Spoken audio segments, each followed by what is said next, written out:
Guys, today we're at the police department with Chief Heitch, and we're going to talk about something really cool that you guys have gone through, and that is some sensory training for almost all of the officers at this point, but all of the officers will be receiving it. Can you tell me a little bit about it?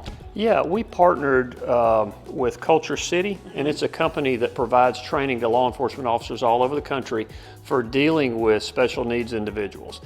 Sometimes officers will come in contact with somebody and maybe having a problem with them, and they won't realize that there's an underlying special need. Right. And so we've learned how to recognize that better, and we've also been given some tools to help the officers help individuals cope with the stressful situations that we deal with. Because around the country, unfortunately, sometimes there have been encounters with special needs individuals that have ended up with people being killed or injured. And we certainly want to avoid that as best we can. And you know, when you're in law enforcement, the education never stops. Right. It goes till the day you retire. So there's always more we can learn, and we can always get better at our job. I love that. And one thing you said to me was it's that officer recognizing, having that recognition of it being something else versus an actual special need. So can you tell me a little bit about what the officers will be doing with this training they received? Yeah, well, there's sensory bags that every officer will have in their vehicle. The fire department's doing this as well, so they'll be in the fire vehicles.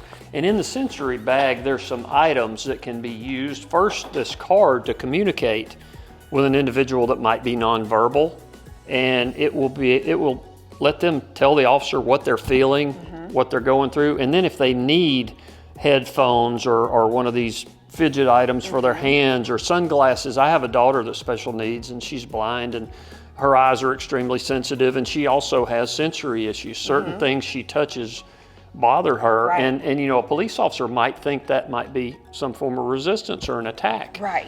And so having this training makes us more aware, but also having the tools.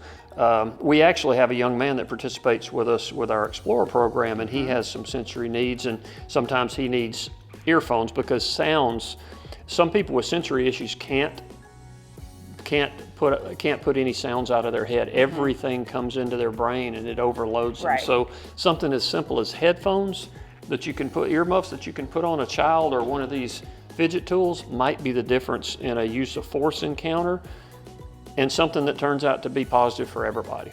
I love that you guys have taken this on and are doing this training. You said at this point you guys are at about 90%, but you will be at 100% with officer training. You said the fire department's doing it too.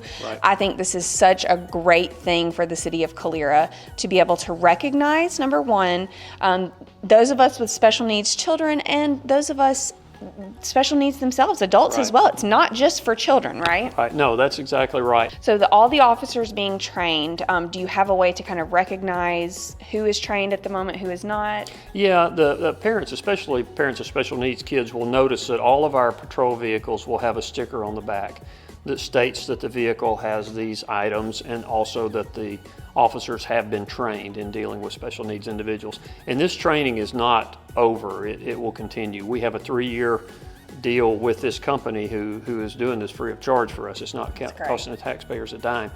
But we have a 3-year commitment to working with this company, and then we'll continue. And we've actually had other training as well. There's no such thing as too much training. You do such a good job at really putting the public at the forefront, and you do such a good job of connecting the force, the law enforcement officers, with the public, and we are so thankful to you. You're doing a great job, and we appreciate you. Well, thank you. That's what we're supposed to do. That's why we're here. Thanks, Chief. Yes, thank you.